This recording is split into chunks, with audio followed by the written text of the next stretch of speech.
The following is a paid program and does not necessarily reflect the views or ideas of the staff or management of KWSH or the 110 Broadcast Group.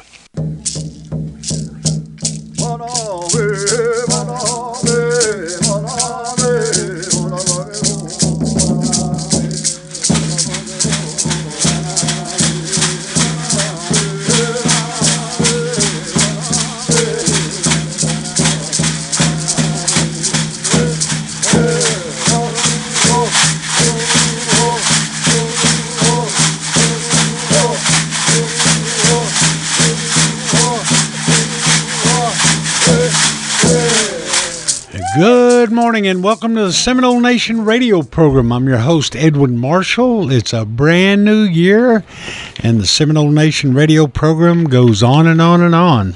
We're glad you joined us this morning. We got a lot of news and announcements. I've got a guest with me today, Mr. David Frank from the Historic Preservation Department, right?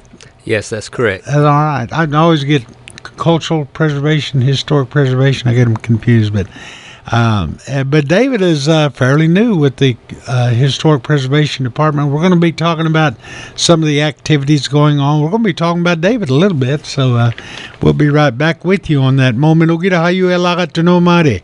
Seminole idalwa moment nagi okiskijra ozagad munga nagi onaka ozagadet. Chimokiskijra nagi irundos moment migos kazo naftagat tesunga nagi desunaka idalwa nagi nigi stui lagat. Naku naka ozagat tesunga nagi des also lagi des nagi humbakahana tes Simone naku malgan gilhui dunga iyogase. But anyway, once again, we're glad to have you with us. We're going to start this morning. We'll be talking to David more in a little bit, but we're going to talk this morning. We got 8 Sunday church meetings coming up this weekend, and that'll be January the 12th. The following churches will be conducting church meetings. Now, I realize that many churches may have church every Sunday, but these are the 4th and 8th Sunday meetings for these churches, starting with Agena Presbyterian Church, and that's out here just a little bit south of Seminole between, I believe it's out near Bowlegs. Are you familiar with Agena, David, or the location? Agena Hutchie?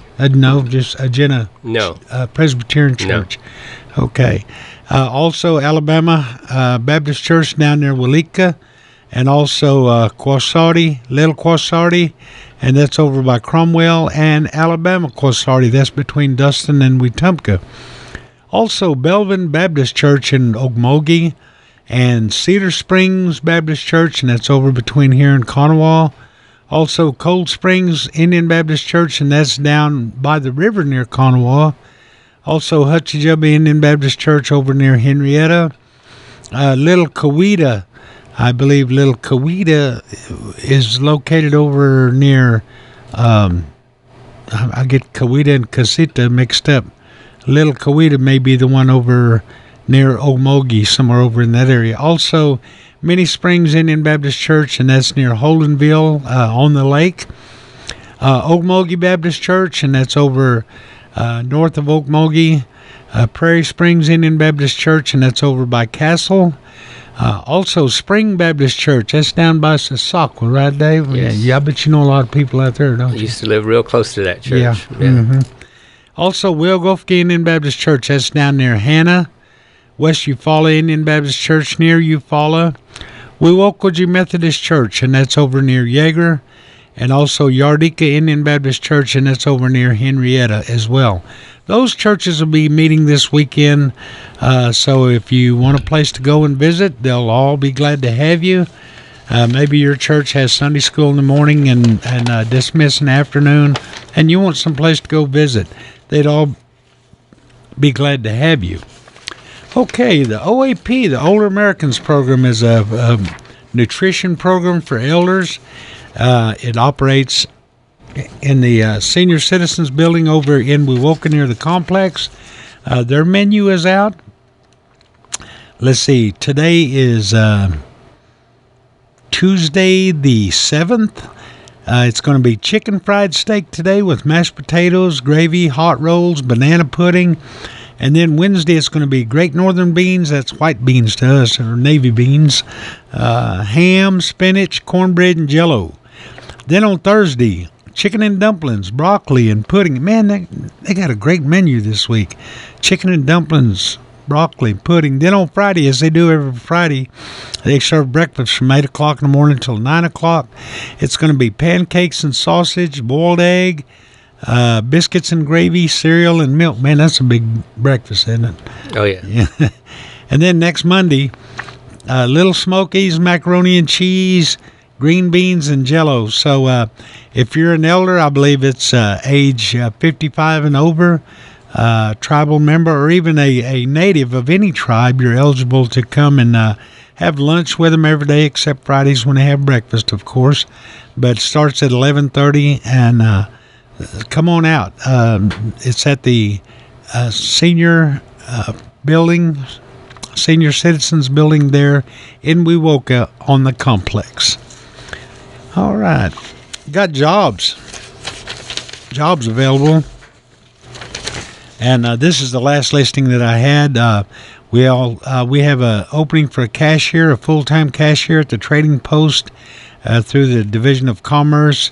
Also a JOM program coordinator for the Seminole Nation. A wellness technician for the Seminole Nation. And a cashier at the Travel Plaza in Seminole. Also a position for a cashier at River Mist in Kanawha. Also have an opening for a Head Start director with Seminole Nation. A food and beverage attendant at the Seminole Nation Gaming Enterprise in Kanawha. Maintenance EVS manager at Seminole Nation Gaming Enterprise in Seminole, and a cook at the Seminole Nation Gaming Enterprise in Kanawha. So several jobs open there. We have another group of listings of jobs open. Need a drop count clerk at Seminole Nation Gaming Enterprise in Wewoka, a main banker at the Gaming Enterprise in Wewoka, cash ops lead at the Gaming Enterprise in Wewoka, a cage cashier at the Gaming Enterprise in Wewoka, an EVS attendant at the Gaming Enterprise in Wewoka.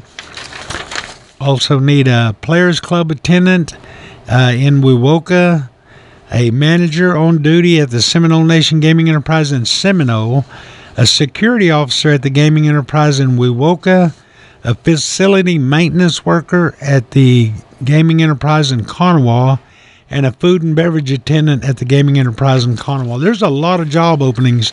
If you're interested, just go by the office there in Wewoka and make an application, and Ashley will help you and give you all the direction you need to apply for one of those jobs. Also, are you Native American and are between the ages of 18 and 24, which is considered older youth, or an adult? Seminole Nation WIOA has job opportunities for you with work experience. To be eligible, you cannot have participated in summer youth. You must come into the office at the old bingo hall over at the Mission and fill out an application. Bring your social security card, driver's license, proof of residency, such as utility bill, CDIB, or tribal enrollment card, and you reside in Seminole County. There are limited spaces available. Contact Emma Wesley Harjo, the director, at 405-234-5252.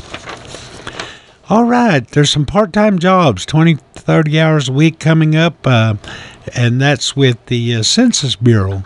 You can apply online for those jobs, and there's a lot of people that are looking for part-time jobs like this, maybe students or somebody that just doesn't care to work full-time and can work 20 to 30 hours a week. This year is the year for the census, David. Yes. Every 10 years, we all take account. And I always can't stress enough the importance of Native Americans being counted in the census, because our tribal programs depend on those numbers. That's right. Yeah. So you can apply online at 2020census.gov/jobs. That's 2020census.gov/jobs, or you can call 1-855 JOB2020 for more information. Hey, we got free food sign up. That's for seniors 60 years and over, not necessarily Native American, but it's monthly food for seniors program and 60 and over and Native Americans. On January the 8th, they'll be at the OAP in Wewoka from 11 to 1. On January the 14th, they'll be at Sasakwa Community Center from 11 to 1. Then on January 15th, hey, that's my birthday. Hey, all right. Everybody remember that. Hey, January 15th at the Strother Community Center from 11 to 1. For seniors, you need to bring a driver's license or ID, a current utility bill such as your water, electric, or gas. For Native Americans, just bring your tribal membership card, your current utility bill, and your latest paychecks from the previous 30 days. For more, and this is not the commodity food program, even though they're administering it. This is just to the public in general. Anyone is eligible for these groceries as long as you meet their guideline. For more information, contact Seminole Nation Food and Nutrition Services at 405-234-5240. Also, Seminole Nation Food and Nutrition has a flyer out. It's they're talking about bison meatloaf. They've got that now with the food that they offer. Samples and recipes are going to be available on Tuesday, January the 21st from 1 to 3. They're going to do a cooking demonstration apparently, and they're going to have the ground bison out there, going to show you how to make good meatloaf and chili and all those kind of things with it. And I think it'd be, I like it myself. I've tried it in chili. Yes. Makes great chili. Yeah. Also, there's going to be a cooking demo on Wednesday, January the 15th. It's going to be done by the public health nutritionist. It's going to be at the Chavigny Wellness Center from, let's see, what's the time?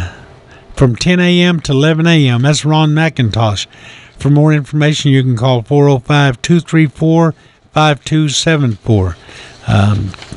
Ron's a pretty good cook, evidently, because I've tasted some of his stuff, and pretty good. Nutritional food. Also, a 6-week course, 2020 Health and Fitness Challenge, will be starting January the 6th, or it did start January the 6th. I guess that was yesterday. And it'll go through February the 17th.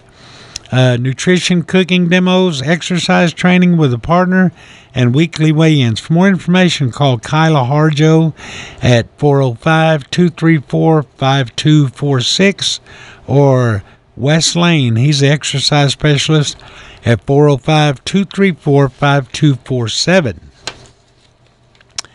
Seminole Nation Adult Education Clothes Closet is now open. I think they opened yesterday as well. Welcome to the new Seminole Nation Adult Education Clothes Closet.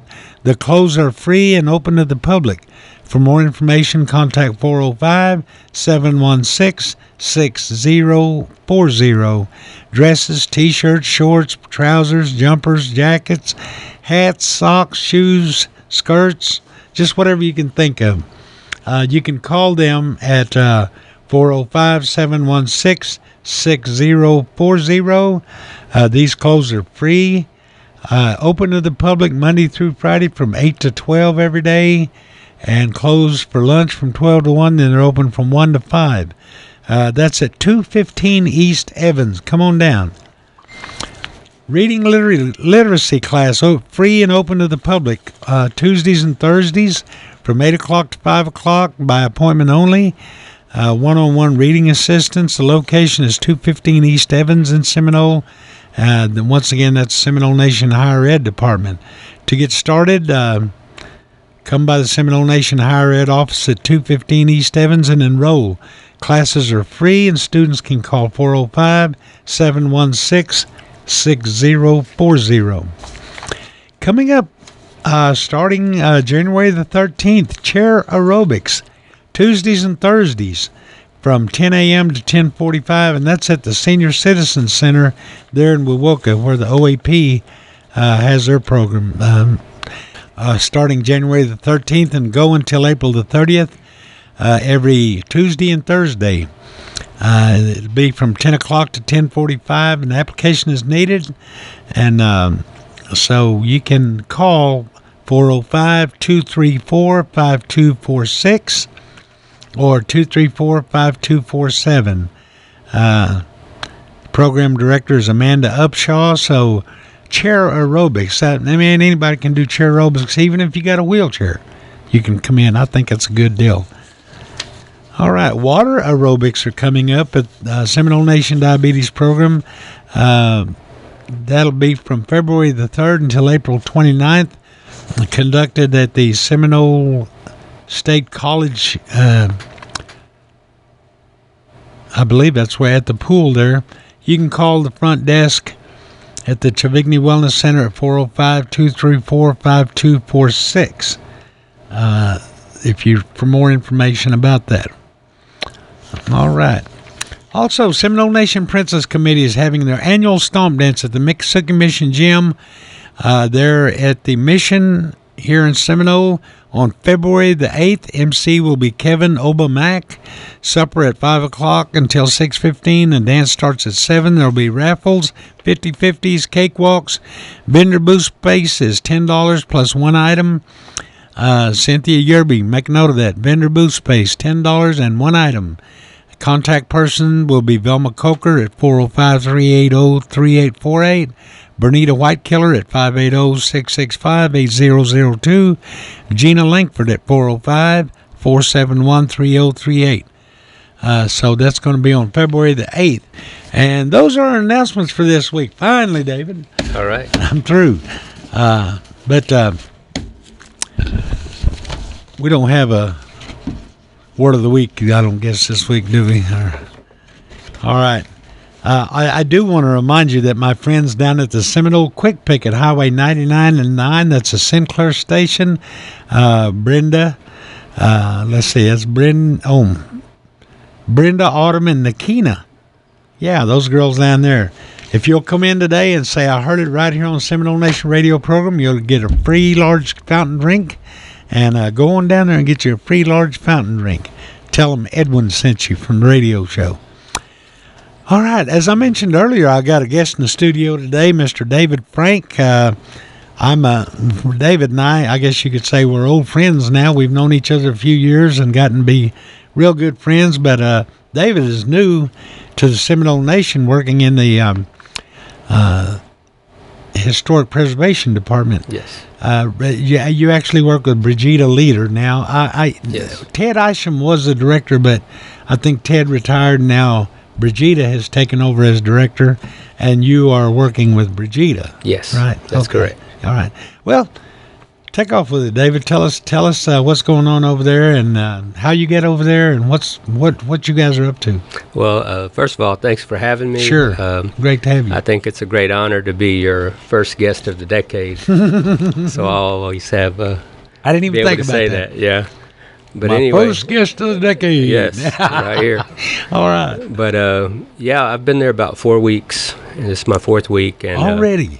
Yeah, and every day is something exciting and different. Do a lot of reviews. I don't want to bore you with details, but I basically do reviews, what we call 106 reviews on artifacts and remains and things like that. I have to answer. For the purpose of? Well, if there's a dig somewhere for construction purposes, there's federal guidelines. They have to notify all the tribes. Federal law, yes. And so I respond to those letters. As far as activities go, today we have our patchwork class. We're right in the middle of that 6-week session, and that's today from 1 to 3. Anybody can come. You didn't have to be there from the beginning. You can come to your very first class today. Miss June Lee teaches that class at the North Community Building, and it's free of charge. All the materials are provided. You have an option to bring in your own sewing machine if you're more comfortable with that. So be glad to have you. What we're trying to do is take advantage of her knowledge and expertise. She's been doing it for a very long time. She's a treasure for sure. There's not a lot of people. Of course, Cynthia does it. June Lee does it. There's not a lot of people that do that as there used to be. Right. Patchwork, and it's important that we teach another generation. And I think June is an absolute a treasure, for having that knowledge. Yeah, she's also a pleasure to visit with. Besides that, we have when this finishes up, we're tying up the details on a moccasin making class, and there's a bright young man by the name of Jake Tiger, and his Dwayne Miller's grandson. And this guy, I'm sure you're very aware of how involved he's been, and the future looked bright for our nation when you see young people like that. Jake just kind of like came in. Came into the screen a few months ago, and he blasted onto the screen. He's been on the cover of Oklahoma Magazine and things like that for his. He's actually preserving the culture by showing the textiles and stuff like that of the Seminole people. I think Jake is really doing a good job of his research into those kind of things, and I think it was when I first couple of times I talked to Jake, and we were talking about traditional Seminole clothing.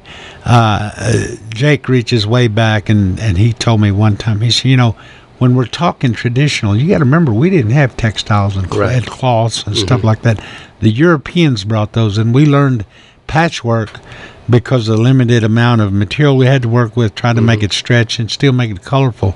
That's how patchwork came to be. But traditionally, we were animal skins and things like that, a lot of those kind of things. So he incorporates a lot of that when he does his, and he's historically correct with his work too. Right. So I think he's taking a very brilliant approach. Yeah, and even though patchwork's part of it, sure. Yeah, I had been in Florida for a couple years, and he actually consulted with those people down there. He wanted to be accurate about what he was doing. He's real familiar with time periods and when on the style of clothing, and he's also consulted with people that became for him that had been involved in that type of clothing, like Perry Bowlegs. So he does his research, and so I'm excited. Let me ask you a quick question. You mentioned Perry Bowlegs. Have you guys been in contact with each other since you took this new position? Yes, I knew that he had been in this position before, and so I wanted to reach out to him. Yeah, he's a good authority on a lot of things. He's very knowledgeable, and a matter of fact, we've already sort of worked on a project together before I took this job. We ran across the old mission site out by Lake Holenville called the Oak Ridge Presbyterian Mission. Yes, I'm familiar with that. And so I contacted him wanting to know what he knew about it. And so we went out there and we found a marker, the foundation, even a grave site, some wells. So we contacted Creek Nation because it's in their jurisdiction. So we're excited about working on that project with them and getting to use some of their equipment. I have a question, David. Yeah. And I was involved in, as were a lot of people, back in the, I think it was back in the early 2000s. We were involved in, and I think Ted Isham put this together, but a large contingency of the Oklahoma Seminoles took a trip down to New Orleans to Fort Pike. Yes. It's an old fort sitting right there on the bay. As a matter of fact, it sits on the edge of the water. Right. And what it was an old fort that was used as a dungeon. And when they were transporting the Seminole captives, they put them in that dungeon for a while, and then they would bring them on, and then they'd put another group in there. So several hundred people were imprisoned in there, and we took a trip, and a lot of people, we had an opportunity, I remember what it was. There was a a reburial of a body that found under one of the barracks in New Orleans, and in doing that, some of Ted's group went down there and oversaw that reburial. Right. But took a special interest because of the significance of that old fort. So a group of us went down there, and that was most educational thing that I've ever been involved in with the Seminole people. Are those kind of things upcoming in the future? Yeah, matter of fact, I actually talked about that with with your associate here, Mark Williams, because he's a great filmmaker, and I thought, man, it'd be great if we can go down there and do a story on that and bring that story to our people. Yeah. I believe you're referring to Fort Pike and Jackson Barracks in that area. Yes. Over the last few years, there was some land erosion there, so it's not open to the public anymore. But I believe because of our... As a matter of fact, they opened it. It wasn't even open then. They opened it especially for us for that trip that time. Great. Yeah. Yeah, I figured that they would make exceptions for us because of those remains. And there's a prominent chief there that's buried there named Jumper, not to be confused with the jumpers that were in Oklahoma. And so he died. He didn't finish the journey, and his grave is as many didn't. Yeah. They didn't survive the journey. I was talking to David this morning. I'm pretty familiar with the Seminole removal as well as the creek removal, being creek, and we had with the creek removal there were two contingencies. The first that signed the treaty, led by the McIntosh chief, the lower creeks, they were able to bring supplies, and they were able to travel by wagon and things like that. And during the first removal, but in the second removal after the Creek Wars, those people were forced to march on land by babies, elders, and not much provision. Right. But with the Seminole people, since they came under duress, I guess you could say, they were in a war. They never agreed to the treaty. They were simply captured and imprisoned and forced to march from out of Florida up to New Orleans, and they were chained and shackled, very few clothes, very little protection of the weather, and kept in dungeons and stuff like that. And then moved by, I guess, ferry up the Mississippi River, and then forced to march again across land under whips and chains and everything else. And so I saw in that trip we took to Fort Pike, I saw some of the conditions there at Fort Pike, and I read a lot on the conditions. And the Seminole people had a real cruel removal. And there's a lot different than some of the other 5 tribes. Yeah. And so I think that's worthy to be discussed and keep that history alive. That's what I like about your department, is the historic preservation. We preserve the history of the people. So what are some projects otherwise that the historic preservation, Brigida, and you guys are working on? Well, right now we're excited about going to the 5 Civilized Tribes meeting this week. And at that point, that'll be my first one, so I'll get to meet with the other departments and kind of brainstorm, kick some ideas around, see if we can do some collaborations. I mean, especially with the creeks, because our history is a shared history. Yeah. And so I'm very interested in what they have to say. And so I'm excited about that. We've got such a shared history that we've got a Seminole over there doing a big part of the job. Shot Spain, or Emmon Spain, works in that department over there. Everybody knows the Spain family over here in Seminole Nation. Right. But, yeah. But to me, it's great to be here with you guys. I know a few years back, you and I were involved in a grassroots effort along with Jeremy and Mark, so it's great to be with all you guys. I mean, we kind of like traveling this big group. And so it's we did some work up in Oklahoma City. Yes, we did. Yeah, and getting involved with those language classes, and it was cultural preservation too. History classes. Clans, hymn singing. Right. It was great to be a part of that, and I think all of that led us to where we're at now. Yeah, there's a destiny to a lot of things. So that makes it extra special to be with you guys again. Yeah. Well, it's good to have you. I know when you first started, I thought it was almost kind of inevitable. I know that you actually ran for office. You ran for tribal council during the last election, and were unsuccessful, but your heart remained with the Seminole people, and you somehow there was going to be a destiny for you with the Seminole people. So it's good to have you back to Seminole Nation.